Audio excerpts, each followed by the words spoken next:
In this video, we will do a quick comparison between the SN1 and SN2 processes, and then focus more on the SN1 reaction mechanism. So overall, between the SN1 and SN2 reaction mechanism, these are the steps that involved in here. So in the SN2, again, this is the concerted mechanism in which the denucleophilic attack, which is this step, and the loss of the leaving step, which is this step, are happening simultaneously. So therefore, in the energy diagram, we will then see that it will get to the transition state and then go down to the product, and then there's no intermediate that is being formed. Versus in the SN1 mechanism, the loss of the leaving group happen fast, followed by the formation of the carbocation intermediate, then the nucleophilic attack. So this is the stepwise mechanism where one step happens first and then the next step. And in the energy diagram, we will then see that there is an intermediate that is formed in here, and this is the carbocation intermediate. And again, the activation's energy of this step is higher, and that corresponds to the loss of the leaving step. And we compare the rate equation, then the rate equation for an SN2 mechanism is equal to K multiplied by the concentration of the substrate and multiplied by the concentration of the nucleophile. So the rate is dependent on the concentration of both of these substances. Versus in the SN2 and in the SN1 reaction mechanism, the rate equation is only dependent on the concentration of the substrate, but not the nucleophile. And overall, with regard to the kinetic of the reaction, in SN2 mechanism, the metal substrate would be faster compared to the primary substrate, and that would then be faster than secondary and tertiary. Versus for the SN1 reaction, the trend is then opposite. Reaction is fastest with the more substituted substrate. In this case, tertiary substrate will be faster than secondary, and metal is the least reactive. And when we compare the stereochemical outcome, then SN2 reaction happen with the inversion of configuration, but it is stereoselective, and we are producing only one of the enantiomer. Versus in the SN1 reaction mechanism, we will produce a racemic mixture. So SN2 exhibit this one step. So in this case right here, it is the concerted mechanism where the nucleophilic attack and the loss of the leaving group happen at the same time. Versus in the SN1 mechanism, these two steps right here are separate. This happens first, followed by this step. So now let's focus more on drawing the SN1 reaction mechanism. So in every SN1 reaction mechanism, we see the two steps are listed above, and we call this the core step right here. And that will be the step corresponding to the loss of the leaving group, followed by the nucleophilic attack. So this step right here are crucial, and we call this core step right here. But in addition to this core step right here, the SN1 process may also be accompanied by additional steps that can occur before, between, and after these two core steps above. And those steps are as follows. Before the two core steps, a proton transfer step may be possible. And between the core step, a carbocation rearrangement step may be possible as well. And at the end of the two core steps, then a proton transfer step may be possible as well. So again, we can see that the two core steps in the SN1 reaction will be the loss of the leaving group, followed by the nucleophilic attack.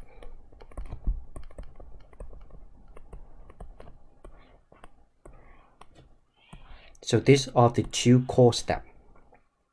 In addition to these two core steps right here, many several other steps may be possible. For an example, a proton transfer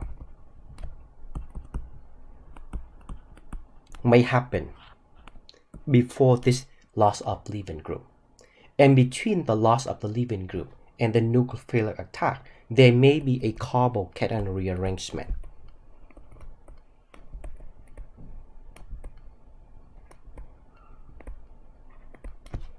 And finally, after the nucleophilic attack, there may be another proton transfer. So the 3 steps in blue are the additional step that may happen. It does not mean that they will, but they may happen dependent on what is the structure of the substrate. Let's now investigate the proton transfer that may happen before the loss of the leaving group. So the proton transfer at the beginning of the SN1 process. So this process, this step is needed if the leaving group is not already a good leaving group. So basically, if it is neutral and it's not a leaving group, we have to protonate this in order to make this become a better leaving group. In order for us to figure out whether this initial proton transfer would happen or not, we need to ask ourselves, does the leaving group need to become protonated before it can become a good leaving group? If the answer is yes, then there will be a proton transfer. If the answer is no, then this step right here will not happen. For an example, let's say we have this substrate right here. Will this step be able, the leaving group step,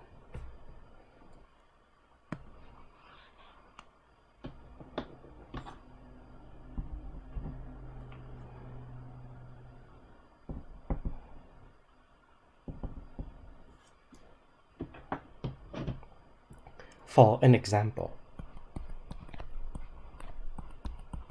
if we were to have this substrate right here, will the leaving group in here, which is the hydroxy group, be able to leave without getting protonated? And we will then see that no, OH group is not a good leaving group. So therefore, it will not be able to leave on its own. And if it were to leave on its own, we will be forming this product right here, and the hydroxide. In this case, this is unstable. OH is not a good leaving group. It is a bad leaving group because it becomes unstable once it has broken off to leave. So what will then happen is that it will do the opposite, where this will then come in and attack that carbon, and then we'll go back to the reactant again. So in order to make OH become a good leaving group, it may need to be protonated. And it is then as follows. If we were to now protonate this first by taking this and react this with an acid, a strong acid. A strong acid will be able to protonate this to now make this become protonated. And once protonated already, this is now become a better leaving group. And the reason is, if it were to leave, we will be forming the following: a tertiary carbocation, and here in this case, water that is neutral. Water that is neutral is much more stable than hydroxide. So this is more stable, and therefore this is now a good leaving group. Water is a good leaving group versus the hydroxide is a bad leaving group. So therefore, in this case right here, in order to make hydroxy group become a good leaving group, we will have to protonate it first, so that way it can leave as water. So this is when we need to protonate, we need the initial protonation step. And protonation is best done with a strong acid, an acid with pKa that is less than -2, because the pKa of this proton in here is about -2. In order to protonate water to produce this product, we will have to have an acid with pKa less than -2. And this is the actual mechanism. So when we take this and now reacting it with HCl. So HCl has pKa about -8, so that will be strong enough for us to protonate this alcohol. So in this case, the mechanism is as follows. It come in, pick up this proton, kick off the chlorine, give an electron to the chlorine, and we would then have this protonated alcohol and the chloride. The chloride is stable,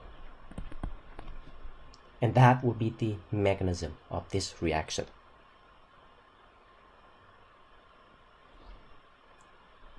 So let's now try a few practice problems.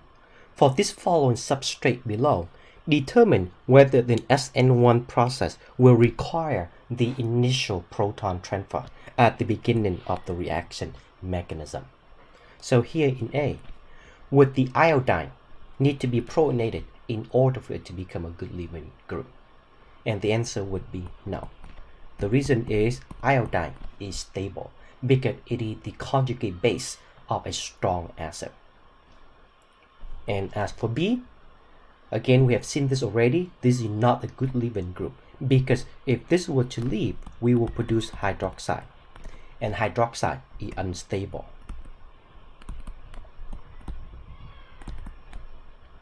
And as for C, did the bromine need to be protonated in order for it to become a good leaving group?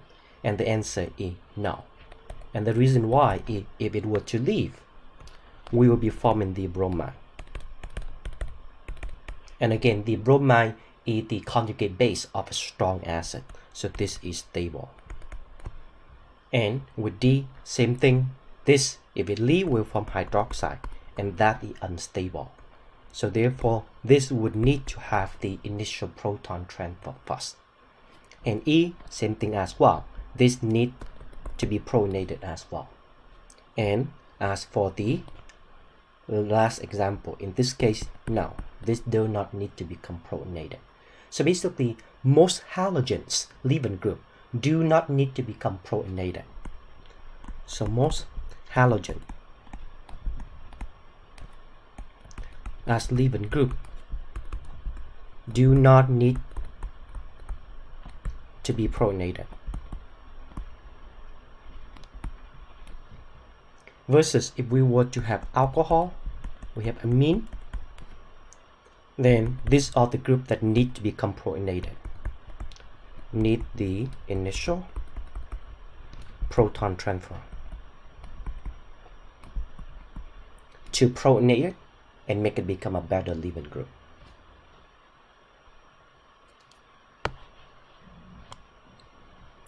And now let's investigate the other proton transfer. The proton transfer that happened at the end of the SN1 reaction mechanism. How do we know if this step right here is necessary? And the answer, this step is necessary if our nucleophile is neutral. So if we were to have a chemical reaction in which the nucleophile is neutral, then this proton transfer is necessary. So here in an example right here. So we take this substrate reacting with water to produce this alcohol and hydrogen ion and this chloride. So in this case right here, our nucleophile is neutral, is water, which is neutral. And because the nucleophile is neutral, therefore we would have to have the proton transfer step toward the end. So the proton transfer is needed. If the nucleophile is negatively charged, then the last proton transfer will not be needed. So thus it is important for us to remember this. So here's an example of the reaction mechanism. First, the loss of the leaving group would happen first, and that would then produce this carbocation. And follow, we would then have water acting as a nucleophile coming to attack this. So here in this case, it would not be becoming this product. And notice how the formal charge on the oxygen is changing. And at the end of this already, we would now have the following. Once we form this already, please remember that now this pK right here is acidic. So the pK for this is about -2 to -3. Roughly -2 to -3. And therefore, once we form this already, then now another molecule of water would be able to come in and pick up this proton.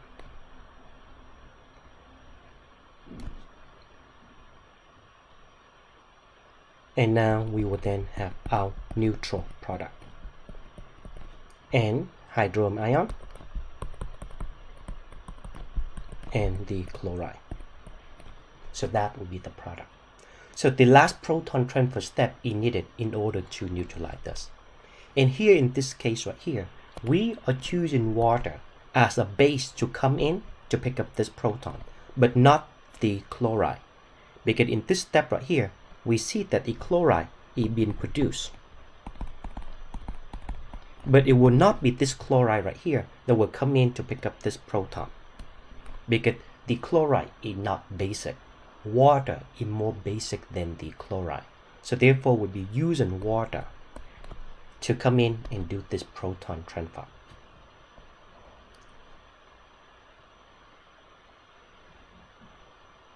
And in this reaction right here, we can also refer to this reaction right here as a Savolysis reaction. And that are types of reaction in which the solvent is serving as the nucleophile, so called Savolysis reaction. Let's now try a few examples. Determine whether this SN1 process in here will require the last proton transfer to the end of the reaction mechanism. So in this case, let's go over A first. In A, will a proton transfer be needed? And in this case, the answer would then be no. And the reason why is because the nucleophile is neutral or is negatively charged.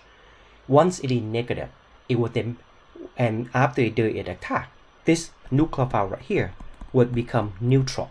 So therefore, it does not need to become to the last proton transfer.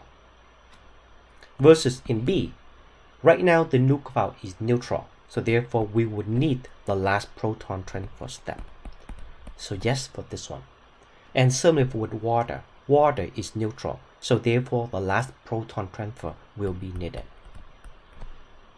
And alcohol again is neutral, this is ethanol, and it is neutral, so the last proton transfer is needed.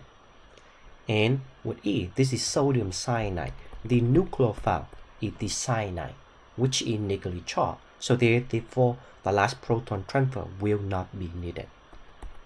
So the proton transfer step, the last step, is needed in order to create a neutral product. If our nucleophile were to be negative, once it does its attack, it now becomes neutral.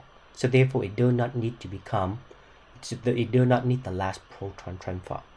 If we were to have a neutral nucleophile, and after it does its attack, then it becomes positive, and therefore it needs the last proton transfer in order to neutralize the product. So that is the explanation how we would be able to figure out whether the last proton transfer is needed or not, to basically make a neutral product. And moving on to G, would we need to have the last proton transfer? And in this case, the answer is no. Because this is sodium nitrite, and here in this case right here, the NH2 is negative. And with ammonia, this is neutral, so we will need the last proton transfer. And for this one, no, no, no, and no. So that's how we'll be able to determine whether the last proton transfer is needed or not, by looking at our nucleophile.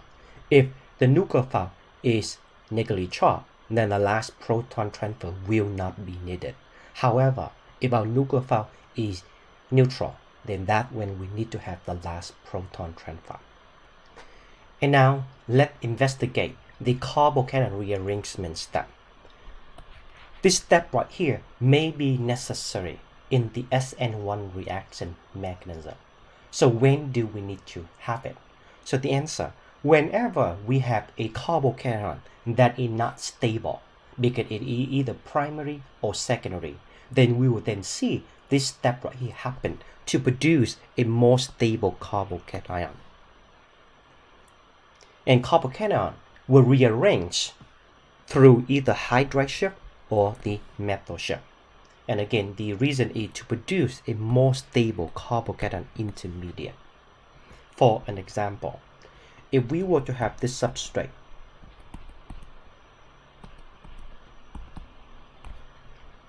this is a secondary alkyl halide. And if we were now to do this chemical, take this and react this with NaCl, what would be the product? So first, the loss of the leaving group would happen first. And what it produced would then be a secondary carbocation and the bromide. And because now this is secondary carbocation, which is not very stable, therefore it can rearrange. Carbocation rearrangement, in which, in this case right here, it will undergo a metal shift. So one of the metal group in here will combine and attack this carbon. And now we would have this following product.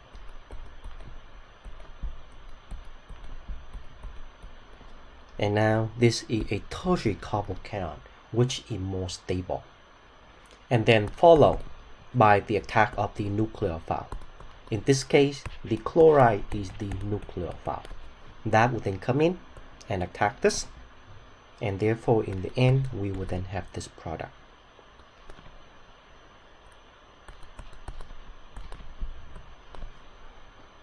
So this is an example when a carbocation would be necessary.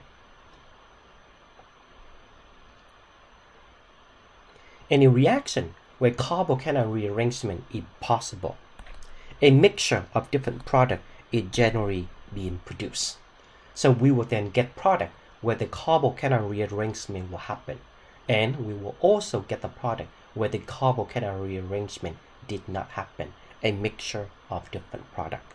For an example, we have seen earlier already in this reaction right here that we can produce this product. In addition to this product right here, we may also produce this other product. And this product right here do not have the carbocation rearrangement, so no rearrangement.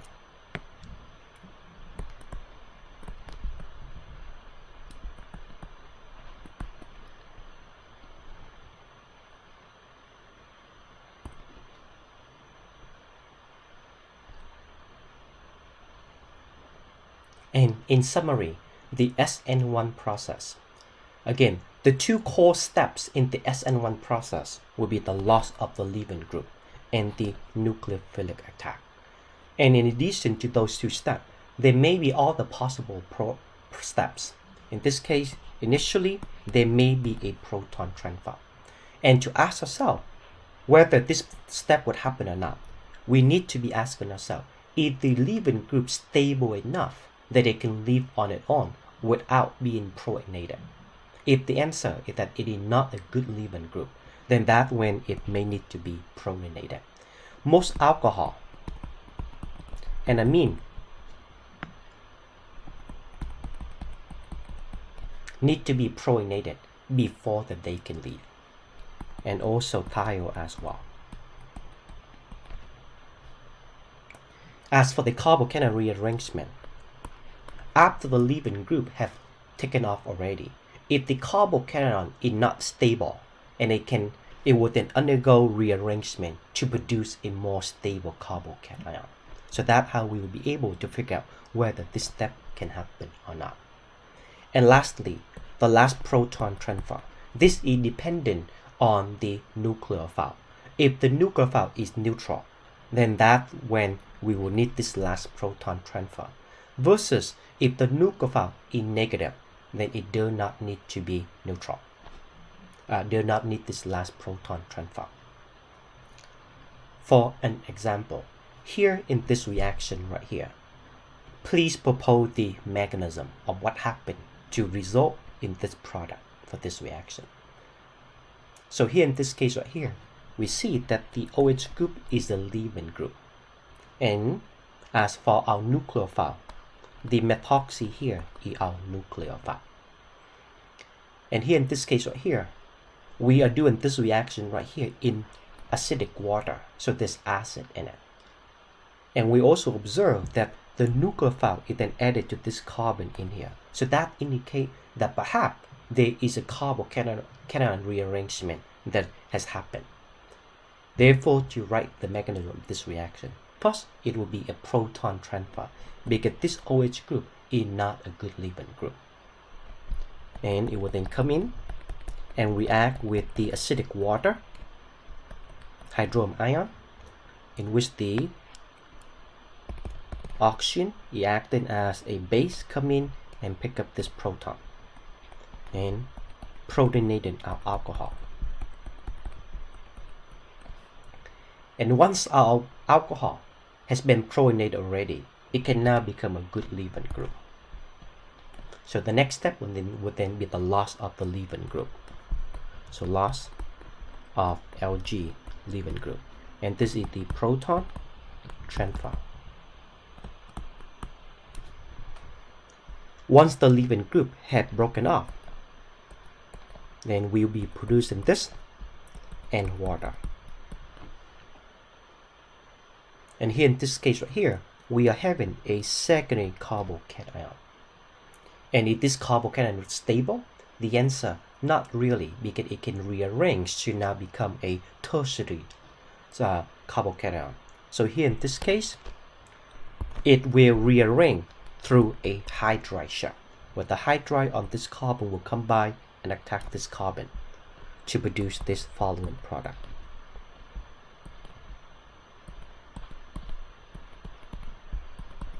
And now we have a tertiary carbocation, which is much stable compared to the secondary carbocation. So this is the carbocation rearrangement.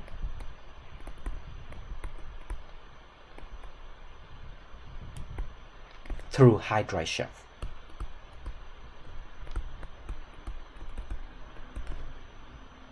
And finally, the last step, the nucleophile attack, where water, not water, but our methanol. And the structure of methanol is as follows.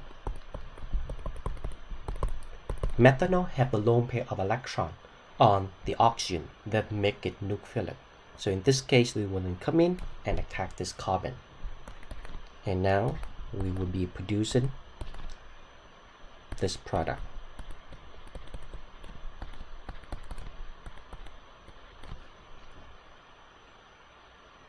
And lastly, the last proton transfer. Because here in this case, the product right now is protonated. To make sure it is neutral, we will then need the last proton transfer, where we will then have water. We can have water because there's plenty of water in here, because we have acidic water, so there's plenty of water, and that will then come in and pick this up and now becoming the product. And this is the last proton transfer.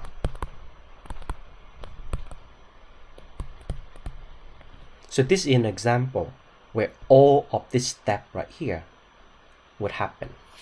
So every step that is possible in the SN1 mechanism did indeed happen here in this example.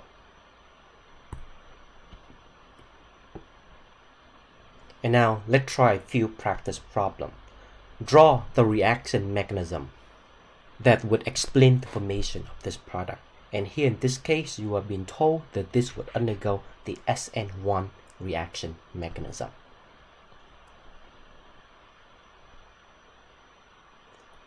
So now let's go over the answer together. So in this first case right here, first we need to do a comparison between the reactant and the product to see what has happened. So here in this case, identify our carbon. This carbon is this carbon. So this is carbon A and carbon A, and call this carbon B and carbon B. And what we have then noticed is that the methyl group, one of the methyl group, have now go into this other carbon A. So that basically means that it has undergone a carbocation rearrangement through a methyl shell.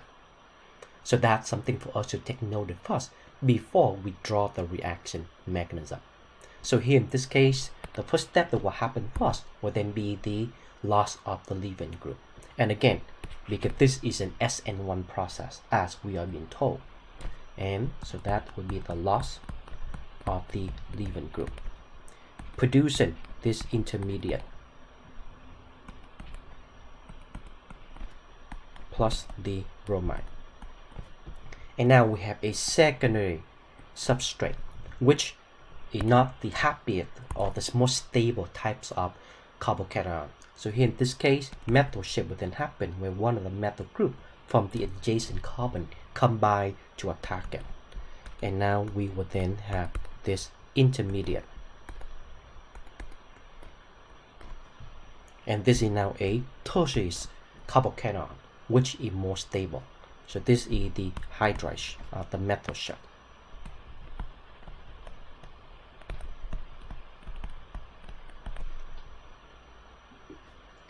And once we have this carbocation that is stable, the nucleophile will then be able to come in and attack.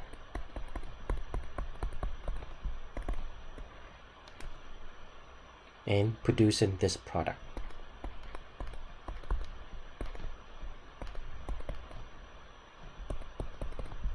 So ET stands for the ethyl group. And now that will be our product right here. And we notice here in this case the product is protonated. To now make it neutral, we would then have another alcohol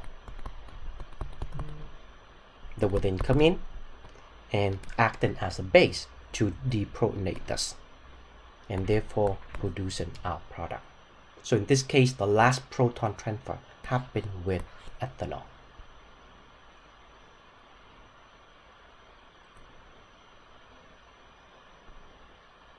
And here's a few additional practice problem for us to try. So please try this before we go over the answer together. So let's try a few of this problem. So let's try B. So in this case right here, we are taking this cyclohexanol right here and reacting it with HBr to produce this product.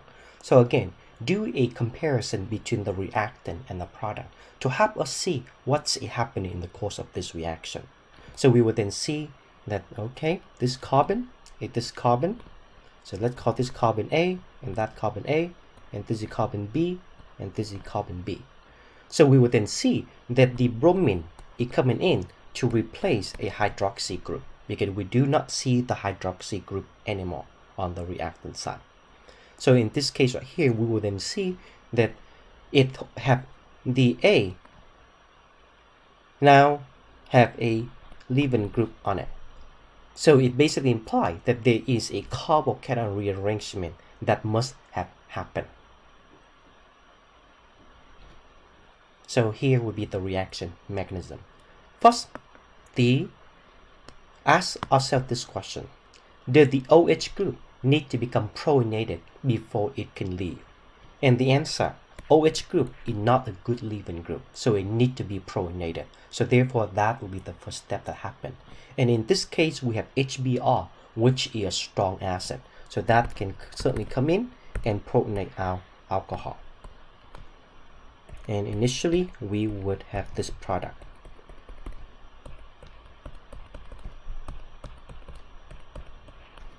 And once this OH group is now protonated, it can become a good leaving group, so it can leave on its own.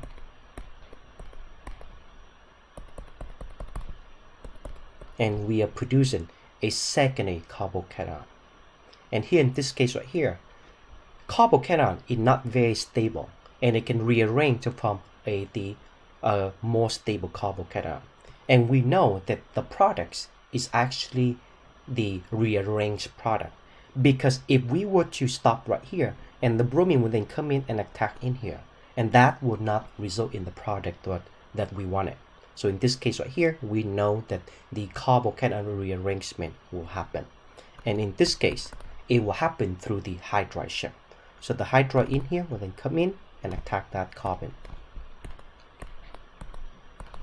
Now convert this into a carbocation. And please note that how that now this chiral center, before it was a chiral center, and once it have rearranged to now become a carbocation, it is now become an achiral. And On the last step, the nucleophile attack. The bromide can now come in and attack us. And as they attack us, it can attack either from the top or the bottom. And therefore, we will be making a racemic mixture of different products. And that would be the product.